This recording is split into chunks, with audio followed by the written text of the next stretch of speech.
Cuando llegaste tú se fue el temor. Llegaron a quedarse la alegría y el color.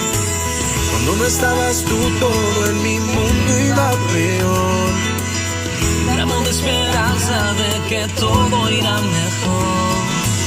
Contigo no existen temores, no hay lugar para la duda, no hay espacio para el dolor. ¿Quién dijo miedo? Si yo camino con el rey del universo, yo soy el hijo del que todo lo hace nuevo, el dueño de esto es mi papá. ¿Quién dijo miedo? Si para los que creen en él todo es posible, él me levanta cuando todo está perdido. Cuando no hay fuerzas para más, ahí aparece mi papá.